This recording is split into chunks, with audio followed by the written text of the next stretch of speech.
자, 우리는 창세기를 이제 이어서 쭉 이제 이 시간마다 들어왔어요. 우선 창세기 13장은 무슨 이야기가 있었는가 한번 기억해 볼까요? 아브라함과 롯이 재물 문제 때문에 목자들끼리 다툼이 일어나고 아브라함이 먼저 제안 끝에 두 가정은 각기 분립이 되고 독립이 되면서 제 갈 길을 떠나게 됩니다. 그때 아브라함은 그냥 약속의 땅 팔레스타인에 남아 있었고 롯은 아시는 대로 눈을 들어 자기가 확인한 물 좋고 정자 좋은 땅 소돔과 고모라를 택해서 떠났습니다. 이렇게 13장은 두 고륙이 헤어지는 장면으로 시작이 되었어요. 그리고 14장은 11조 이야기가 등장을 했습니다. 그러나 그것은 재정의 문제나 헌금의 문제에 초점이 있질 않았고 천지의 주제라는 단어에 초점이 있었어요. 주권이 누구에게 있는가? 이 만물의 주인은 누구이신가? 그것을 확인하는데 14장은 거의 대부분의 내용을 할애했습니다. 그래서 14장은 하나님의 주권을 기억해야 됩니다. 그리고 나서 15장에서는 무슨 이야기가 등장을 하죠? 씨에 대한 약속입니다. 누구를 통해서? 아브라함의 몸을 통해서 날 자라야 네 씨라.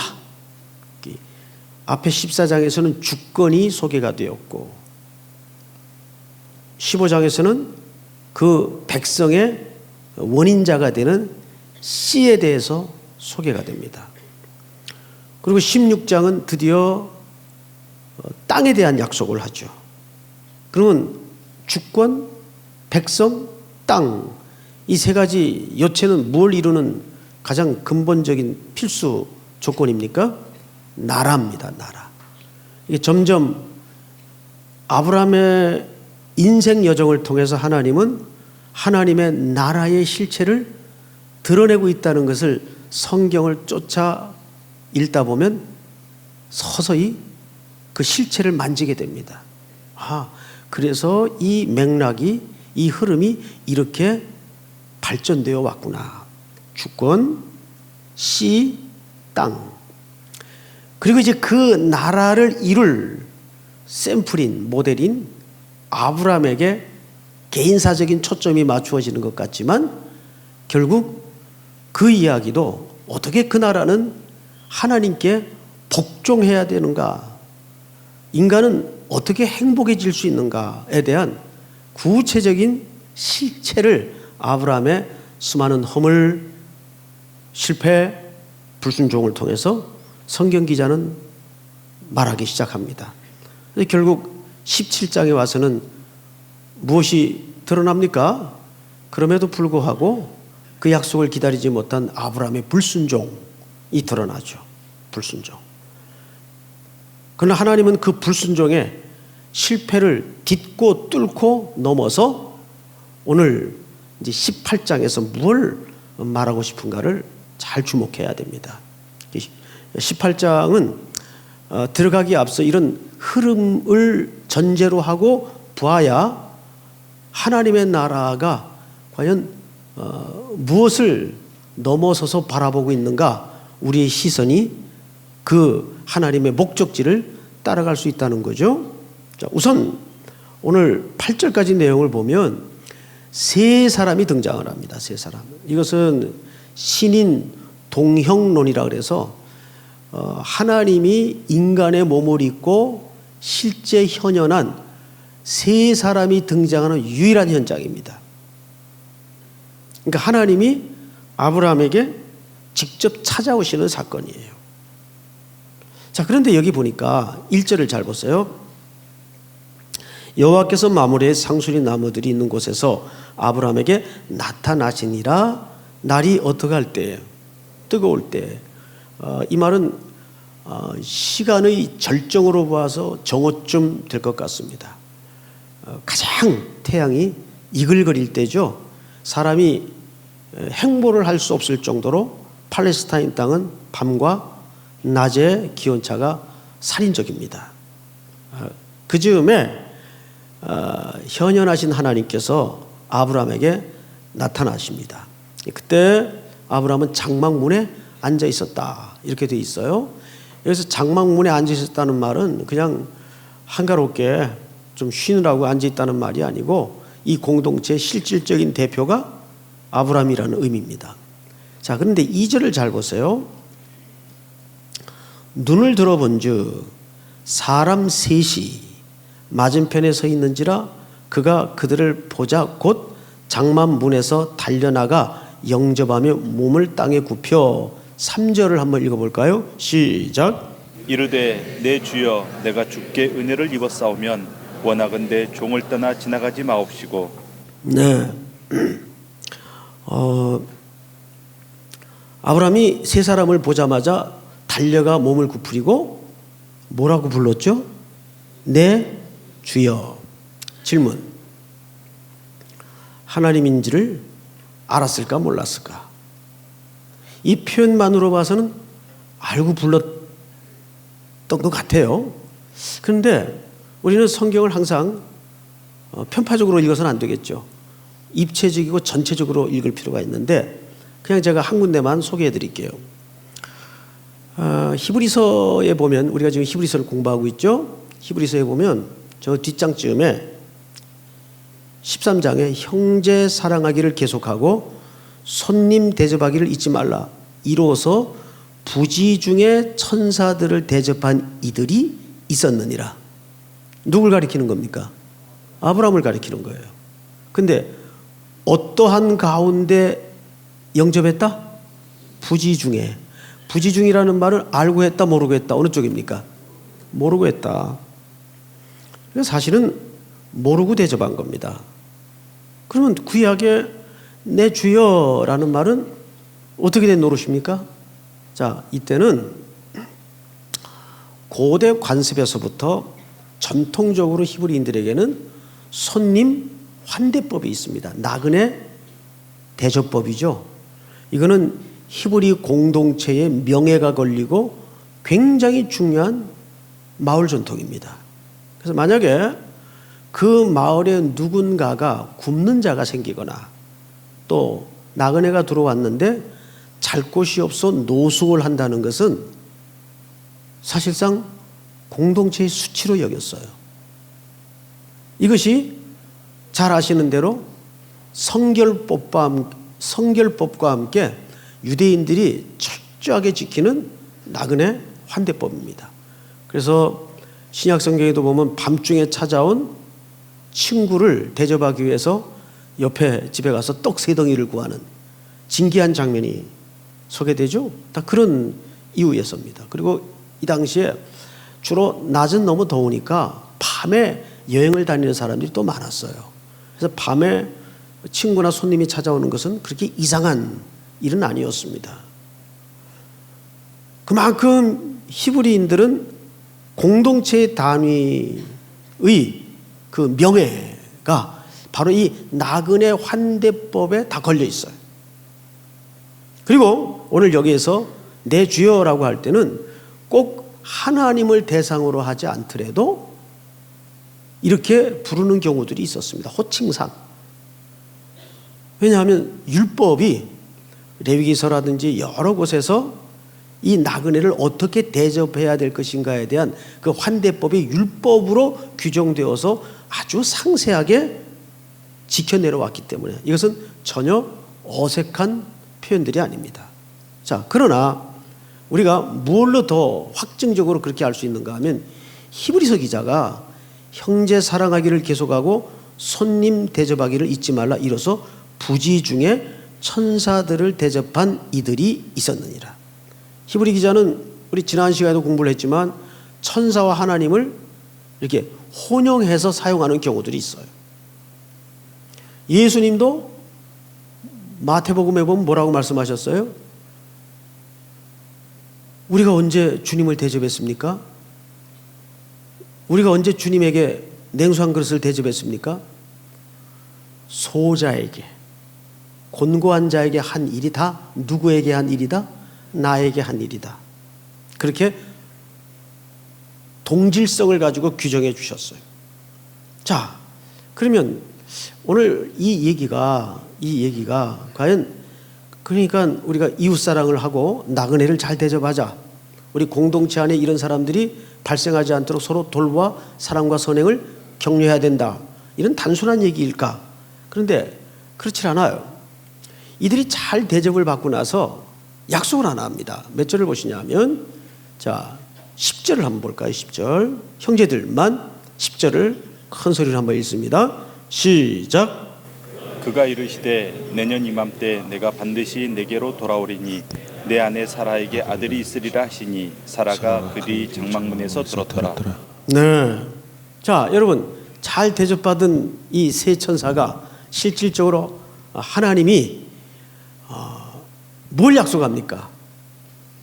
사라에게 내년 이맘때쯤 아들이 있을 것을 약속합니다. 근데 여기 아주 알듯 모를 듯한 암시 하나를 감춰놓죠. 내년 이맘때쯤 내가 어떻게 하리라? 돌아오리라. 이게 어떤 방식으로 돌아온다는 이야기일까? 이것은 사실상 아브라함의 몸을 통해서 태어날 예수 그리스도의 성육신 사건을 이렇게 설명하는 겁니다. 1년 후에 이삭은 태어나죠. 결국 그 후손을 통해서 예수님이 몸을 입고 이 땅에 오시는 겁니다. 자, 그런데 우리가 여기에서 연결점이나 연관성을 한번 생각을 해야 돼요. 나그네 대접과 도대체 이 아들의 약속은 또 어떤 관계가 있는 것일까? 여러분, 어떤 관계가 있을 것 같아요? 성경을 물론 일상 속에서도 읽으시겠지만 읽다가 이런 좀 앞뒤가 잘 이해가 안 되는 부분이 눈에 들어오면 여러분들이 반드시 질문을 해야 돼요. 이게 무슨 연관성이 있지? 라고 기도 가운데도 말씀을 읽다가도 멈춰 호흡을 가듬고 질문을 해야 돼요. 자, 여러분, 우리가 누굽니까? 나그네예요. 나그네와 과부와 고아는 레위기서에서도 하나님의 율법에 규정되어서 이 땅에 근거가 없고 기반이 없는 돌아보아야 될 돌봄의 대상으로 정해져 있습니다.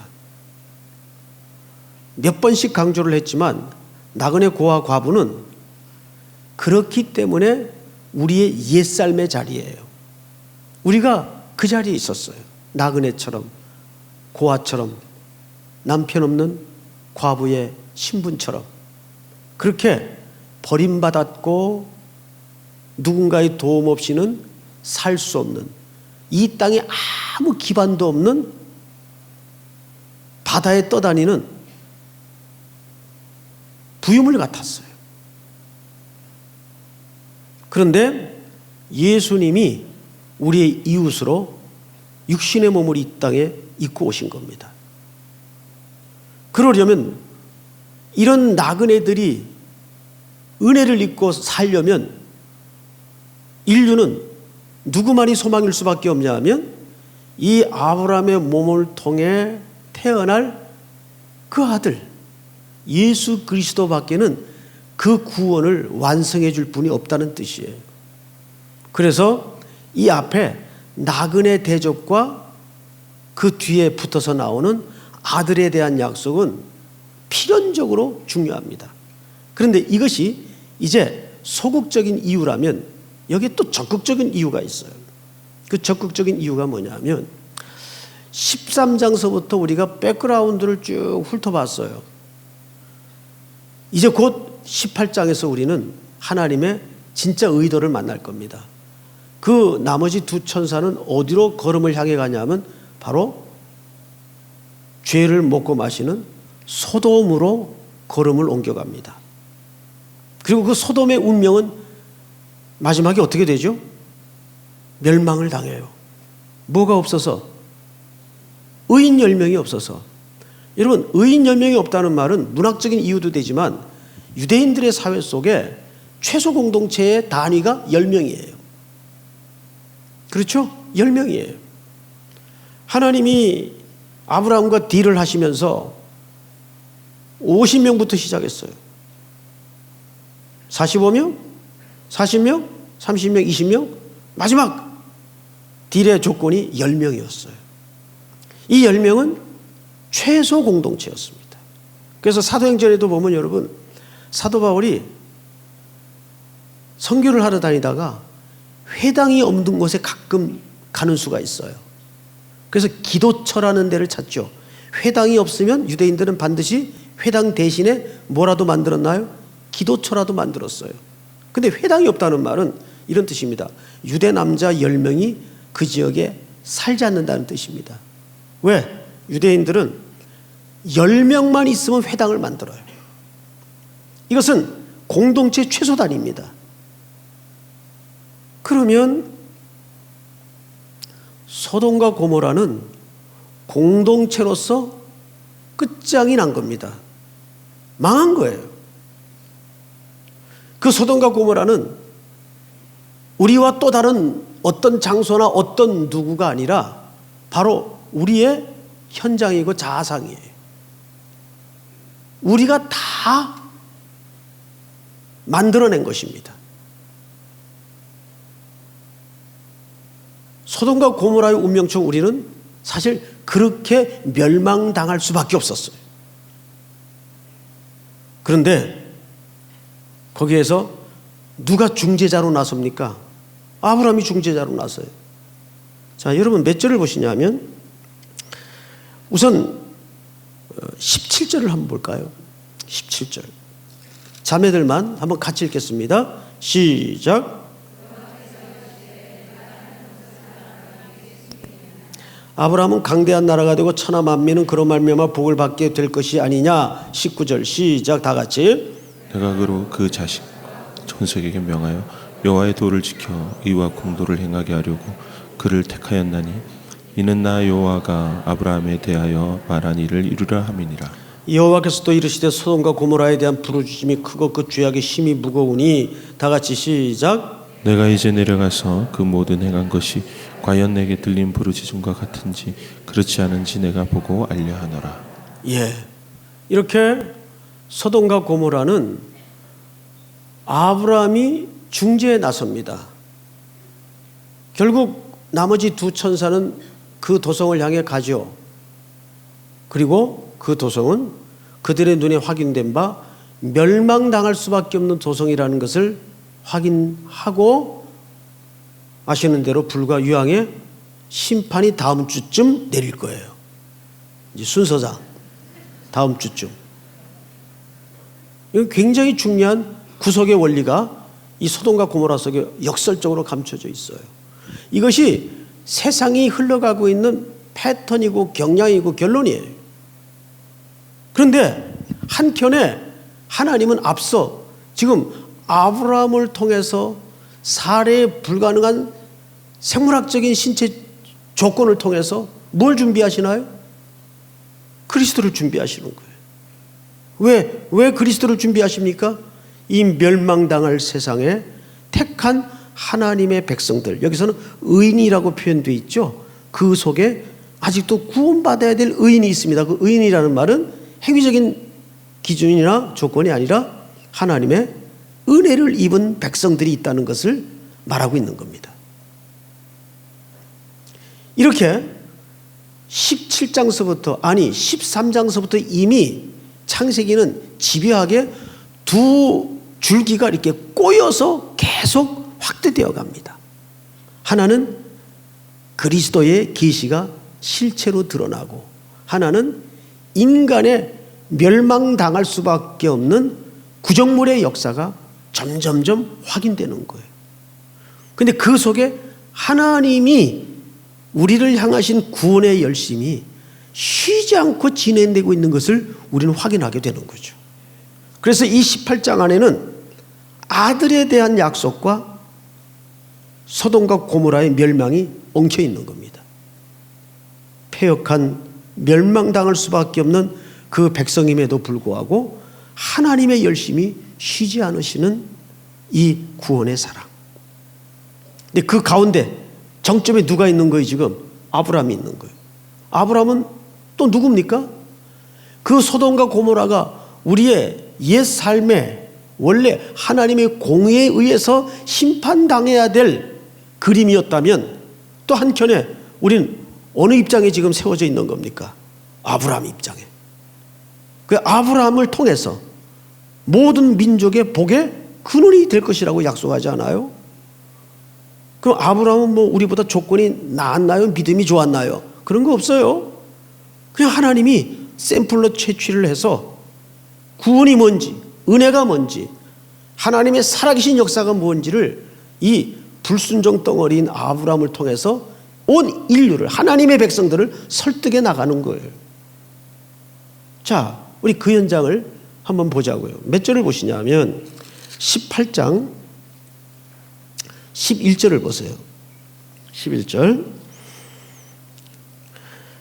10절부터 제가 좀 읽겠습니다. 그가 이르시되 내년 이맘때 내가 반드시 내게로 돌아오리니 네 아내 사라에게 아들이 있으리라 하시니 사라가 그 뒤 장막문에서 들었더라.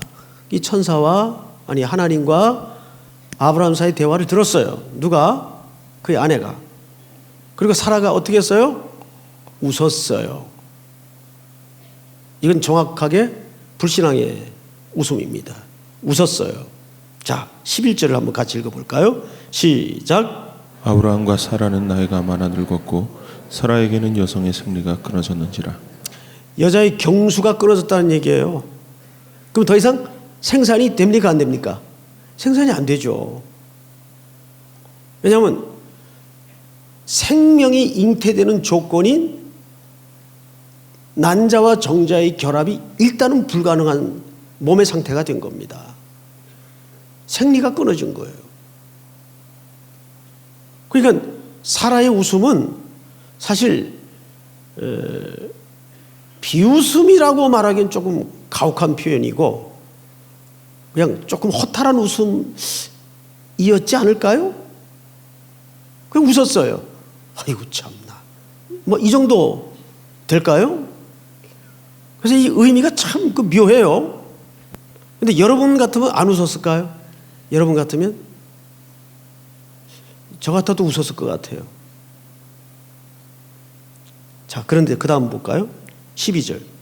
사라가 속으로 웃고 이르되 내가 노쇠하였고 내 주인도 늙었으니. 그러니까 더구나 자기 남편도 이미 늙었어요. 생리적으로. 그 다음 절 볼까요? 내게 무슨 즐거움이 있으리요? 여호와께서 아브라함에게 이르시되 사라가 왜 웃으며 이르기를 내가 늙었거늘 어떻게 아들을 낳으리요 하느냐. 여러분, 하나님은 우리의 웃음의 그 진의 속마음까지도 압니까 모릅니까? 압니다. 사람은 몰라도 하나님은 아세요. 그러니까 속에 무슨 생각하는지 조심해야 돼요. 하나님은 다 아세요.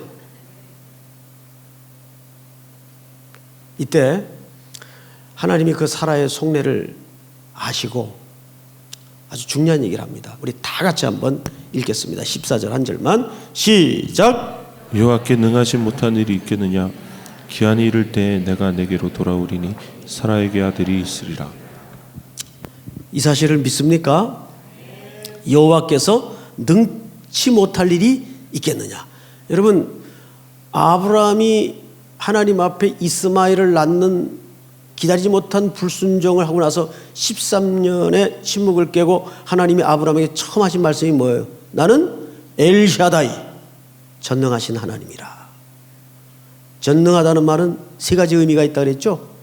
예, 충만케 하시고 기르시고 완성하신다 그 말이에요. 구원이 시작과 끝이 그분의 손에 있듯이 이렇게 나는 전능한 하나님이라 해서 이제 이삭이 태어나죠. 이삭이라는 말은 무슨 뜻입니까? 웃음이라는 뜻이에요.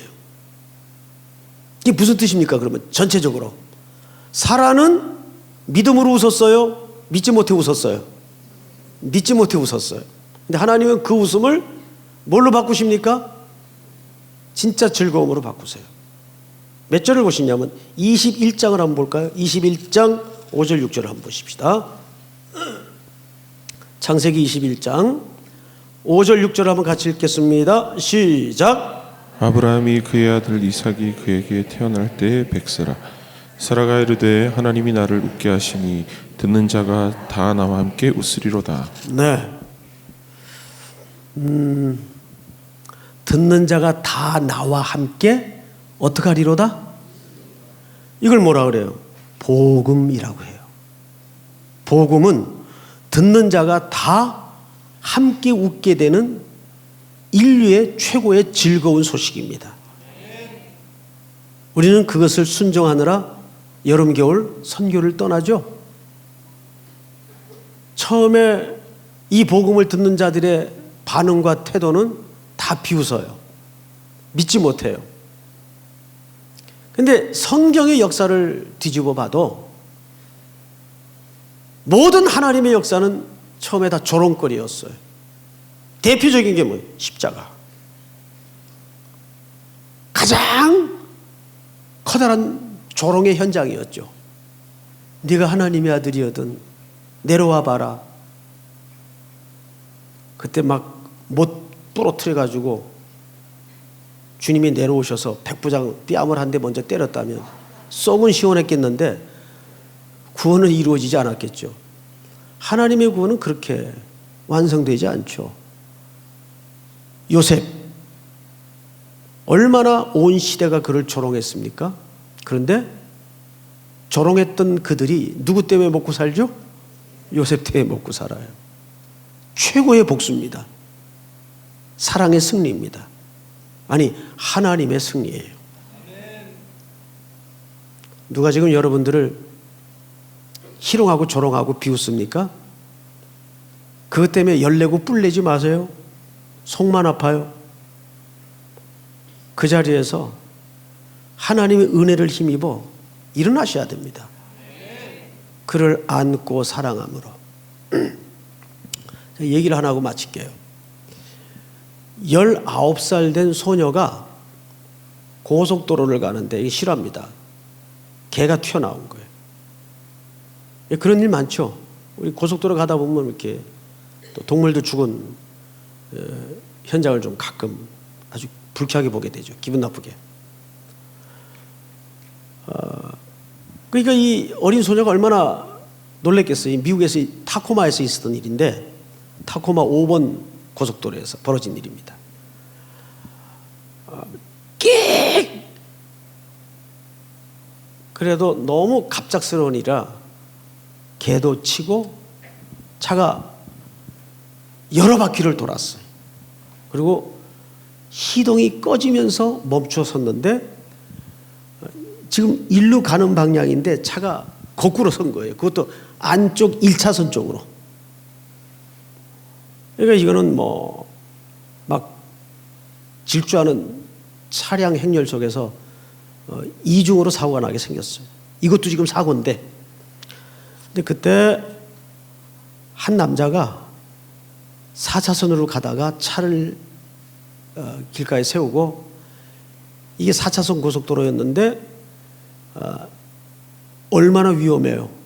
4차선을 건너서 넘어서서 와가지고 이 소녀를 꺼진 시동을 다시 켜게 하고 건져내고 차를 출발시키고 자기는 또 목숨을 걸고 4차선을 넘어서 전화도 연락처도 이름도 안 남긴 채 사라졌어요.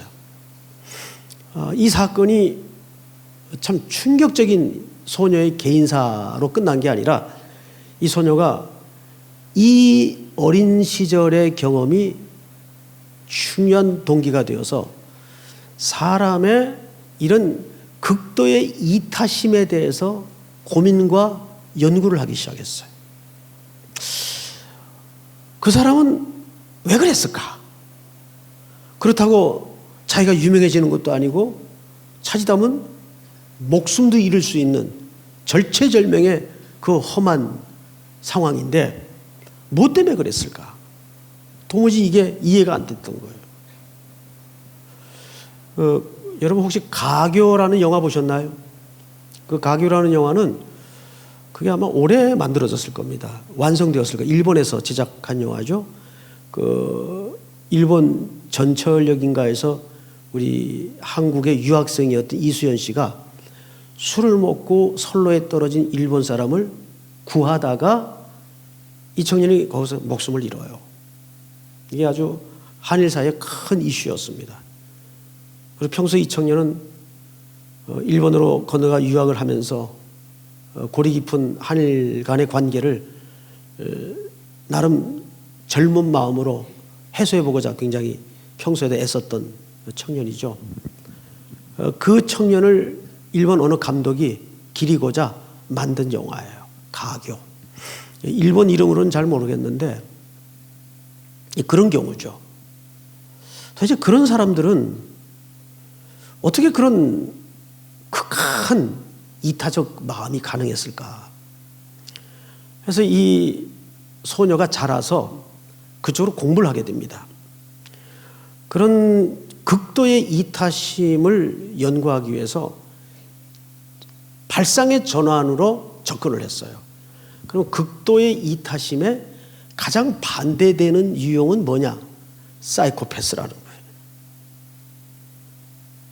그래서 이 사이코패스적 집단을 연구하면 과연 이 극도의 이타심이 어떻게 발생하는가가 어느 정도 실마리가 있지 않겠는가, 이게 역발상으로 접근을 한 거예요. 그 사이코패스 집단을 연구하다 보니까 사이코패스 집단은 그 남의 그 위험과 남의 공포에 대해서 일단 반응이 무감각하다는 겁니다. 반응이.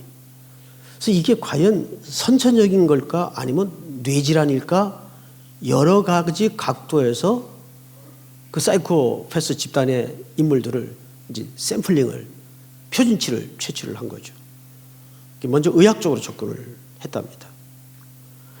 그 사람이 어떤 위기나 공포에 붙들려 있을 때 그것을 감지하는, 타인이 감지하는 그 센서가 뇌에 있는데 그걸 편도체라고 한답니다. 편도체. 그 뇌 안쪽에 이렇게 있는데 사이코패스 집단은 세 가지 유형이 발견되더라는 거예요. 첫째는 그 편도체가 일반인보다 평균 8%가 작거나 또는 아예 없는 사람도 있답니다. 사이코패스 집단에는. 그리고 세 번째는 있어도 그것이 작동이 안 되거나, 그랬을 때 전혀 남의 불행이나 남의 공포에 대해서 감정 변화가 없다는 거예요. 그게 어디에서 가장 잘 나타나냐면 얼굴에서 나타난다는 거죠. 무표정. 그래서 내가 좀 표정이 없으면 그래서 그쪽 계통이 아닐까, 이 고민을 좀 해봐야 되지 않을까. 저도 무표정일 때가 굉장히 많거든요. 누구나 그런 요인은 좀 있는 것 같아요. 뭐 저를 포함해서. 그렇게 이제 의학적으로, 생물학적으로 접근을 해봤다는 거예요. 그런데 사이코패스 집단을 연구하는 게 목적이 아니고 이 극도의 이타심이 어떻게 발생하는가, 어떤 사람이 도대체 이렇게 극도의 이타심을 갖게 되는가, 그쪽을 연구하려다가 접근한 하나의 방식이었어요. 문제는 극도의 이타심을 갖는 사람들의 공통성이 우선 생물학적으로는 그 편도체 반응이 유난히 발달되어 있답니다. 남의 불행이나 남의 공포, 남의 위험한 상황에 대해서. 그래서 그들이 갖는 정서적 공통점이 뭐냐면 긍휼함, 동정이라는 거죠. 근데 이 동정은 어떻게 나오냐면 삶의 중심에 자기가 중앙에 있으면 안 나오는 정서랍니다. 탈자적이 될 때. 근데 사실은 이게 예수님의 가르침이에요. 여러분 누가복음을 보면 선한 사마리아인의 비유가 나오죠. 거기 율법사들이 와서 질문을 합니다. 누가 내 이웃입니까? 라고 물어요. 이게 질문이에요. 그러니까 이웃의 정의를 누구로부터 시작하죠? 나로부터 시작을 해요. 나, 자. 근데 예수님의 대답이 기가 막혀요. 누가 강도 만난 자의 이웃이냐? 그러니까 예수님의 이웃의 정의는 근본이 달라요. 중심이 누구예요? 강도 만난 자예요. 그리고 이웃이 누굽니까? 내가 되라는 거예요. 내가. 그래서 이런 사람들의 공통점이 동정심인데 이 동정심이 또 다른 말로 겸손이라고 정의를 내요. 겸손. 탈자아적인 심령 상태. 이런 사람들에게는 너 나의 바운다리 개념이 저절로 없어진답니다. 왜? 자기가 이미 밖에 나가 있으니까. 자아가. 그런데 자아가 중앙에 있는 사람이 바운다리가 생긴다는 거죠. 이건 내 1순위, 2순위 친구. 제가 언젠가 얘기했죠. 한 친구를 만났는데 그런 질문을 하더라고요. 나는 너한테 몇 번째쯤 되는 친구냐? 아우, 난 딱 질색이야, 그런 질문. 아, 친구면 친구지 무슨 몇 번째 친구가 있어. 그렇잖아요? 근데 이게 자아가 자기가 중심이 돼 있을 때 그런 질문이 가능하다는 겁니다. 돌아보면. 그런데 이 얘기를 제가 왜 할까요? 오늘 중요한 결론입니다. 우리는 여기서 아브라함의 시선에서 이 본문을 봐야 돼요. 하나님께서 소돔과 고모라를 멸망하기를 하시려고 그쪽 길로 해가실 때 아브라함이 중간에 중보자로 나섭니다. 거기에는 구원받아야 될 하나님의 백성이 있습니다. 그래서 우리가 신앙인으로 산다는 것은 제가 오늘 그 마지막 여러분들과 그 엔딩송을 뭘 부를까 하다가 제가 좋아하는 찬양 중에 희선이라는 찬양 아시죠? 그 가사를 잘 생각하면서 한번 이 찬양을 불러보세요. 1절에 이렇게 돼 있어요. 내게로부터 눈을 들어 주를 보기 시작할 때. 이 말 어떻게 생각하세요? 내게로부터 눈을 들어 주를 보기 시작할 때. 우리는 기도 제목서부터 삶의 모든 결정들이 다 자아중심이에요. 신앙생활을 한다고 하는데도 자아중심이에요. 그런데 오늘 이 가사를 잘 보시면 내게로부터 눈을 들어 주를 보기 시작할 때 주의 일을 보겠네.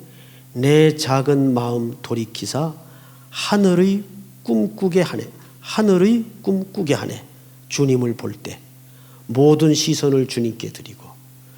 결국 여러분 아브라함이 여기에서 시선입니다.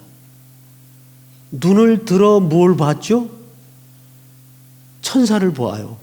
근데 부지중에 봐요. 저는 이게 은혜라고 봅니다. 창세기 13장에 가면 롯과 아브라함이 헤어지던 장면에서 두 사람의 결국 근본적인 차이가 어디서부터 갈라졌습니까? 롯이 눈을 들어. 아브라함은 여호와께서 눈을 들라. 주체가 롯은 자기였고 아브라함은 하나님이 중심이었어요. 결국 오늘 이 나그네로부터 시작된 이 이야기가 소돔과 고모라는 나그네와 맞물리는 개념이에요. 돌봐야 되고 구원받아야 될 대상. 근데 그 한복판에 아브라함을 통하여 성도의 자리매김을 다시 하고 있습니다. 성도는 뭔가? 그리고 결국 그 구원의 완성이 누구로부터 시작이 되는가? 예수 그리스도. 아브라함의 몸을 통해 태어날 예수 그리스도를 통해서. 그래서 저는 한국교회가 금년에 마틴 루터가 종교개혁을 일으킨 500주년이라고 기념비적인 해로 지금 준비를 하고 있지만 굉장히 좀 조심스러운 얘기이긴 하지만 이 개교의 중심을 먼저 탈피해야 됩니다. 이제는 우리 한국교회만 잘 돼서도 안 되고 삼일교회만 잘 돼서도 안 돼요. 그리고 교회 담을 넘어가야 됩니다. 믿습니까? 교회 담을 넘어가야 돼요. 여러분, 19살 먹었던 그 사고 났던 소녀의 기억 속에 이런 얘기를 해요. 자기 가까운 첫 번째 집단인 가족을 그런 이타적인 마음으로 사랑하는 것은 특별하지 않다. 그건 누구나 잘할 수 있는 일이다. 그런데 지구촌 저 너머 나와 전혀 상관이 없는 그 어떤 현장에 아픔을 겪고 있는 사람들, 그 바운다리까지 넘어가려면 수많은 철책과 경계선들이 거두어져야 됩니다. 이것이 탈교회적 사고방식이에요. 탈교회라는 것은 교회가 필요 없다는 그런 무교회주의를 주장하는 게 아니에요. 교회를 넘어선, 교회를 넘어 우리는 생각해야 됩니다. 이번에 청년들이 현 혼란스러운 시국 속에서 정치에 관심을 갖게 되었어요. 여러분, 정치라는 것은 우리 민생과 내 삶과 굉장히 직결되는 문제 아닙니까? 그런데 어떻게 이론적으로 정교 분리가 가능합니까? 불가능해요, 그거는. 우리는 지도자를 잘 뽑아야 되고, 투표행위가 가장 적극적인 정치행위 아니에요. 지도자를 잘 뽑아야 되고, 그 지도자를 위해서 기도해야 되고, 지도자가 잘못할 때는 피켓이라도 들고 우리의 메시지를 드러내야 되고, 그러니까 이런 것들이 교회가 하나의 그 도구마에 갇히고 자기 껍질에 갇히는 것을 방지하는 거예요. 교회가 수많은 경계선을 계속 걷어내야 됩니다. 제도의 경계선, 규율의 경계선, 자기 아집의 경계선, 그 너머 정말 주께서 우리를 바라보게 하시는 그 고통의 현장, 그 시선은 어디까지인가?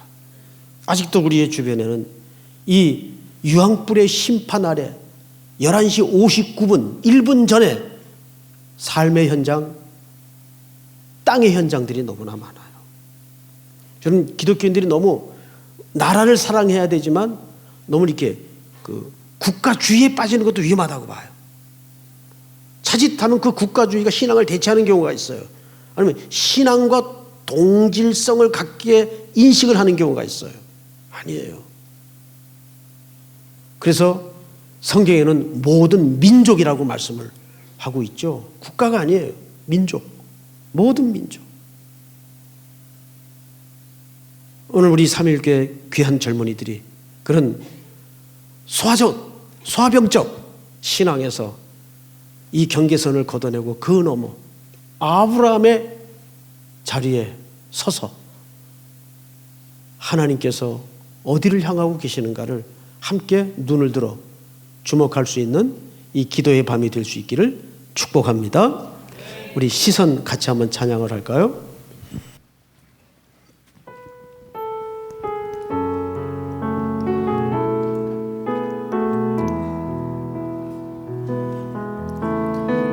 내게로부터 눈을 들어 주를 보기 시작할 때 주의 일을 보겠네.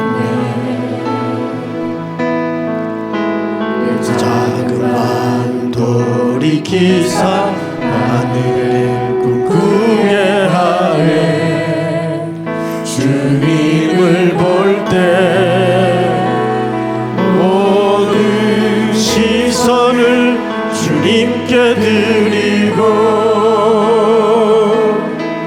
살아계신 하나님을 느낄 때 내 삶은 주의 역사가 되고 하나님이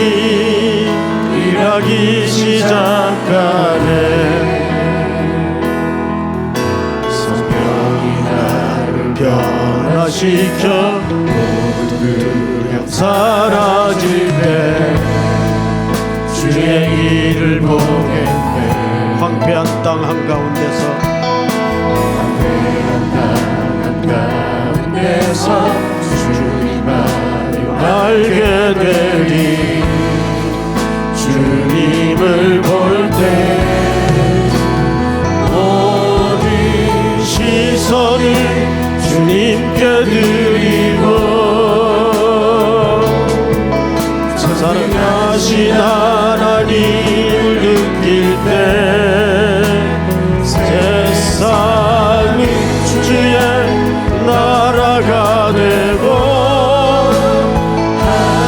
하나님이 일하기 시작하네. 우리 한번 눈을 감고 마음의 시선을 내게로부터 들어서 이 시간 영광의 보좌에 앉으셔서 우리에게 하나님의 나라의 경영을 말씀하고 계시는, 보여주시는 그 예수님께, 예수님을 통한 하나님의 꿈에 우리의 시선이 모두어지기를 원합니다 하는 마음으로 오늘 주신 말씀 속에 주님이 주신 개인적 기도의 제목, 자기가 오늘 이 밤에 꼭 함께 부르짖어야 할 제목들 간절한 마음으로 먼저 말씀을 듣고 마음속에 내려놓아야 될 잘못된 삶의 궤적들을 철저히 회개하고 하나님께서 오늘 이 밤에 말씀을 통해 주신 새로운 비전을 붙잡고 우리 시간 다 같이 한번 좀 시간을 가지고 구체적으로 열심히 소리내서 묵상을 기도하면 졸음 옵니다. 그리고 기도 시간은 12시까지입니다. 여러분 바쁘더라도 이 시간을 꼭 유지하셔서 기도에 집중해 주시기 바랍니다. 우리 시간 다 같이 한번 주여 부른 다음에 기도합니다. 주여! 하나님 은혜를 진심으로 감사합니다. 오늘도 우리에게 귀한 시간을 주셔서 하나님의 말씀 앞에 우리의